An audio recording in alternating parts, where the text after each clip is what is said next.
dengan penerapan unsur-unsur geometri yang ada di kampung Sasak ini. Ikutin terus ya, let's go!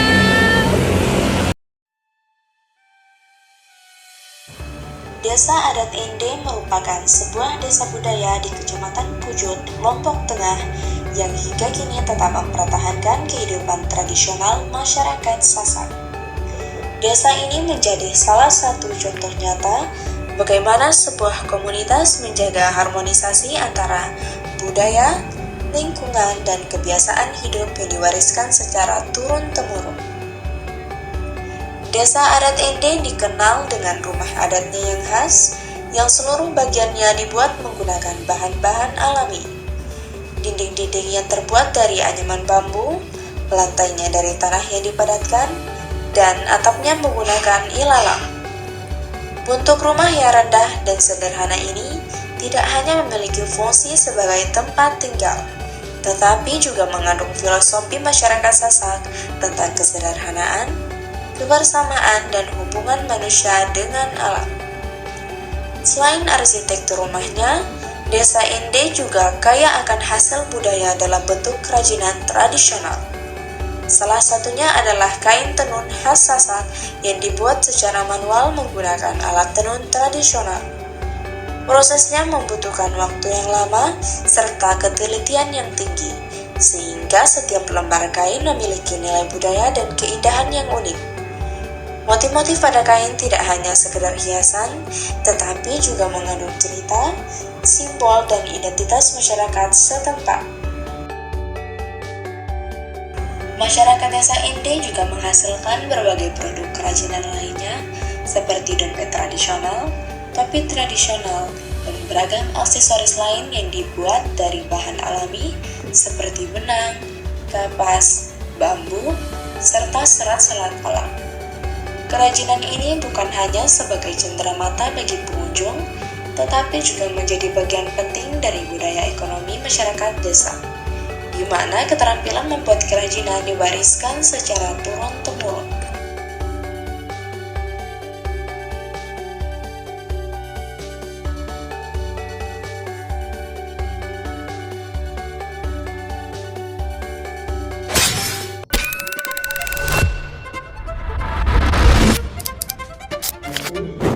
Baik, di sini kita mempunyai gambar atap yang berbentuk segitiga. Di sini kita akan membuktikan kekongruenannya.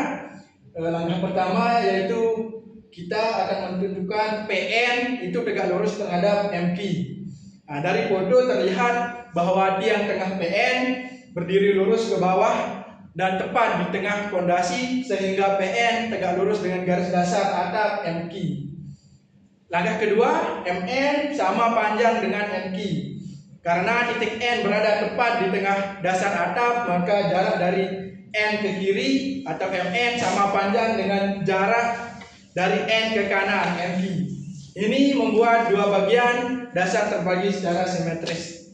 Langkah ketiga, sudut kiri sama dengan sudut kanan. Karena PN adalah garis tinggi dan tegak lurus dengan dasar MQ, maka sudut yang terbentuk antara PN dan MN sama besar dengan sudut antara PN dan NQ. Selanjutnya itu langkah keempat, yaitu PN sama dengan PN. Karena sifat reflektif, sisi PN digunakan sebagai sisi yang sama pada kedua segitiga karena merupakan sisi yang sama dan digunakan dua kali. Nah, dari langkah-langkah tersebut kesimpulannya kita dapat menarik kesimpulan bahwa segitiga PNM dan segitiga PNQ kongruen karena dua segitiga yang membentuk bagian kiri dan bagian kanan atap adalah kongruen berdasarkan aturan teorema sisi sudut sisi.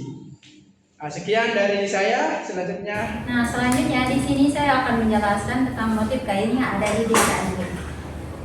Nah, kain ini itu memiliki motif zigzag dan juga segi empat. Nah, diketahui bahwa kain ini itu memiliki panjang 1,5 cm. Nah, pertama-tama kita namai dulu segi 4 ini sebagai segi 4 A, B, C, dan D. Nah, tadi kan diketahui panjang sisinya itu 1,5 cm. Artinya sisi AB kongruen dengan BC, kongruen dengan CD, dan kongruen dengan DA. Nah, ini itu sesuai dengan teorema 2.12 di mana semua sisi pada belah ketupat itu kongruen.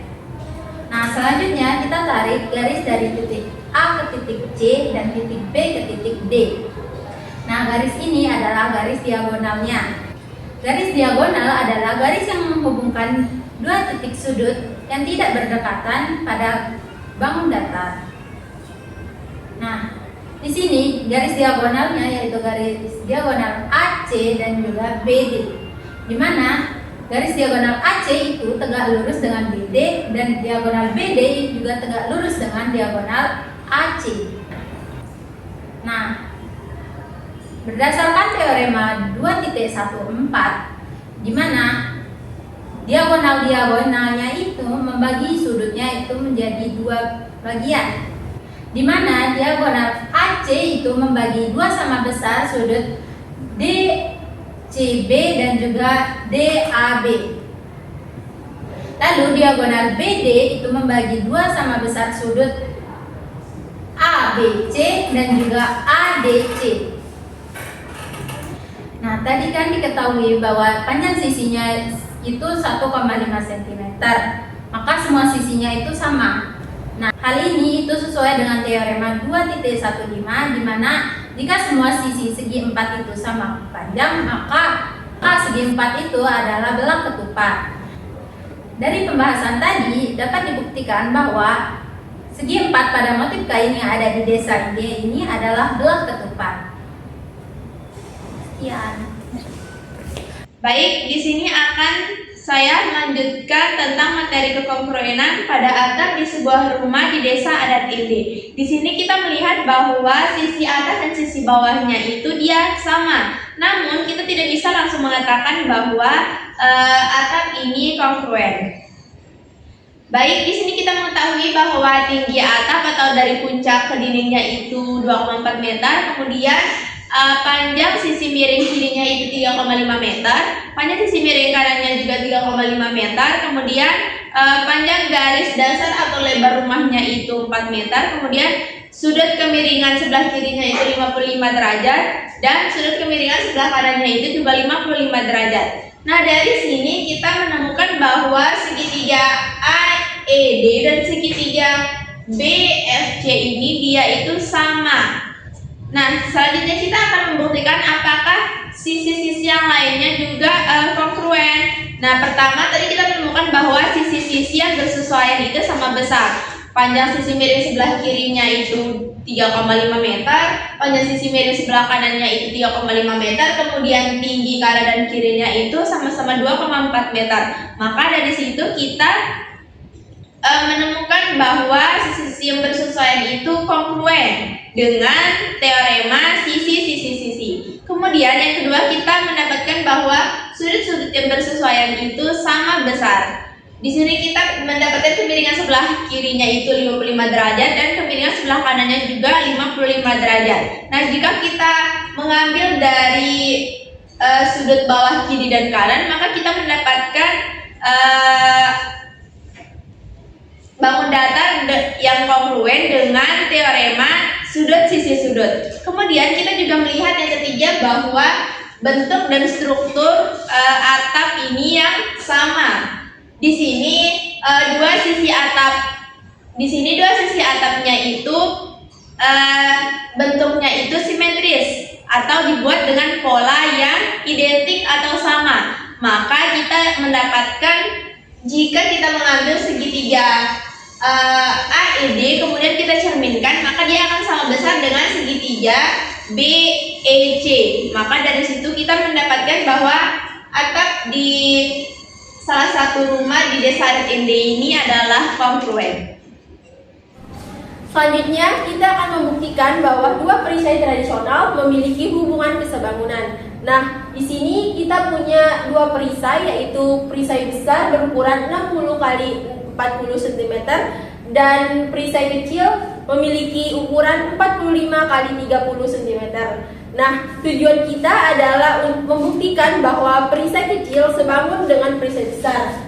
Langkah pertama, kita akan Melihat perbandingan panjang kedua perisai, kita bandingkan panjang perisai kecil dengan perisai besar, yaitu 60/45 sehingga hasilnya 4:3. Selanjutnya, kita akan bandingkan lebar dari kedua perisai ini, yaitu 40/30 sehingga menghasilkan 4:3 juga.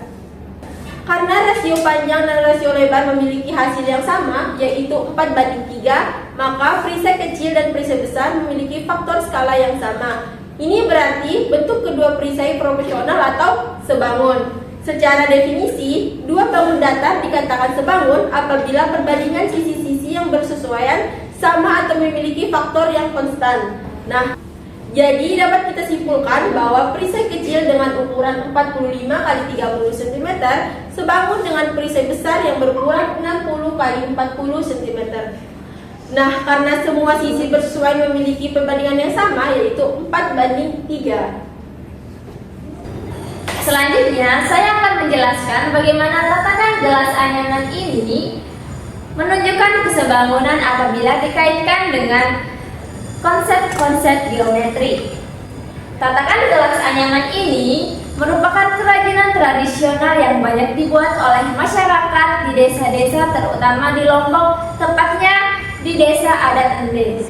Proses pembuatannya dilakukan secara turun-temurun dan setiap pola anyaman dibuat dengan ketelitian supaya bentuk rapi dan simetris. Nah, dari sinilah bisa kita lihat bahwa unsur-unsur geometri mulai terlihat pada suatu budaya. Sekarang saya akan membuktikan bahwa kedua tatakan gelas ini sebangun dengan menggunakan ciri umum kesebangunan dalam geometri, yang dimana dua bangun datar disebut sebangun jika memenuhi dua syarat. Yang pertama, bentuknya sama. Yang kedua, perbandingan ukuran atau skalanya tetap. Selanjutnya, kita akan cek untuk syarat yang pertama, yaitu bentuknya yang sama. Kedua tatakan ini bisa kita lihat sama-sama memiliki bentuk persegi. Keduanya memiliki 4 sisi yang sama dan 4 sudut siku-siku, dan pola anyaman juga tersusun secara simetris mengikuti bentuk persegi. Artinya bentuk keduanya identik. Kemudian kita akan cek untuk syarat yang kedua, yaitu skalanya tetap atau tidak. Jika kita perhatikan, ukuran kedua tatakan ini memang berbeda. Namun setiap sisi pada tatakan yang lebih besar selalu lebih panjang dengan perbandingan yang sama dibandingkan sisi pada tatakan yang lebih kecil. Jadi bentuknya tetap sama, hanya saja ukurannya diperbesar secara proporsional. Karena kedua syarat kesebangunan telah terpenuhi, bentuk yang sama dan ukuran perbandingan yang tetap, maka kedua tatakan gelas anyaman ini dinyatakan sebangun. Nah, dari sinilah bisa kita lihat bahwa konsep geometri bukan sesuatu yang jauh dari kehidupan. Bahkan pada kerajinan tradisional pun seperti tatakan gelas anyaman ini memiliki konsep kesebangunan. Sekian video dari kami. Terima kasih. Wassalamualaikum warahmatullahi wabarakatuh.